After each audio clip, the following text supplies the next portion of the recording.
चीनी चाउमीन के चस्के और चीनी फोन के जादू से अगर आप बाहर आ गए हो जनाब, तो जरा जन्नत की हकीकत भी देख लीजिए कि अब चीनी ड्रैगन से डरना जरूरी हो गया है। हिंदी चीनी भाई भाई कहकर भारत के पीठ में छुरा घोंपने का काम चीन पहले भी कर चुका है। पाकिस्तान को मिसाइलों से लेकर परमाणु हथियार देकर वो भारत के खिलाफ नापाक इरादे रखता था। उसने बांग्लादेश, म्यांमार और श्रीलंका के सहारे भी देश के 20 टुकड़े करवाने चाहे,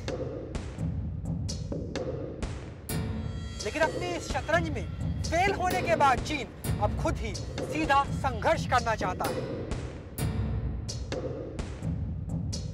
वो अरुणाचल से कश्मीर तक बार बार भारत की सीमा में प्रवेश करता है और दिखाना चाहता है अपनी ताकत, लेकिन फिर भी अहिंसक हिंदुस्तान के विदेश मंत्री इसे शांति की निशानी मानते हैं।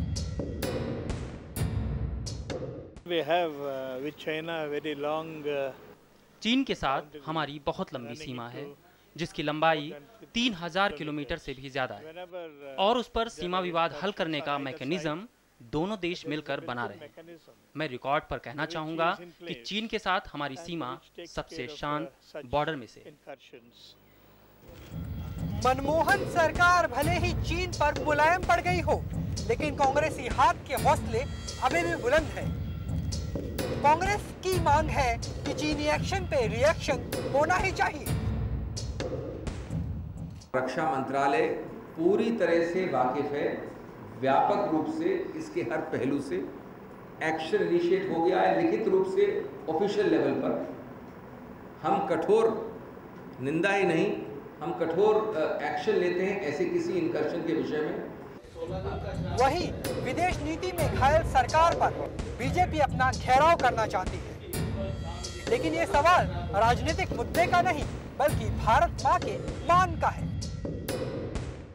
देश का दुर्भाग्य है कि ऐसे विदेश मंत्री और ऐसे मुख्यमंत्री मिले हैं कि 26/11 के बाद जो कहते हैं कि ऐसी छुटपुट घटनाएं तो बार बार बड़े शहर में होती रहती है, वैसे अगर हम बार बार जा रहे हैं और वो भी बार बार आ रही है, सही नहीं है। हमारी फौज वहाँ बिल्कुल इंकर्जन नहीं करती है, आक्रमण नहीं करती है, और उनकी फौज घुसपैठ करती रहती है। रामू का फिल्मी सवाल था कि डरना जरूरी है या डरना मना है, लेकिन राजनीति का फलसफा है कि 50 साल बाद आप पंचशील और पंच में से किसे चुनेंगे। आखिर चीनी ड्रैगन के डंक से पहले उसके दांत खट्टे कर देना ही भारतीय बागों का ध्येय होना चाहिए। दिल्ली से राहुल डबास, जन संदेश के लिए।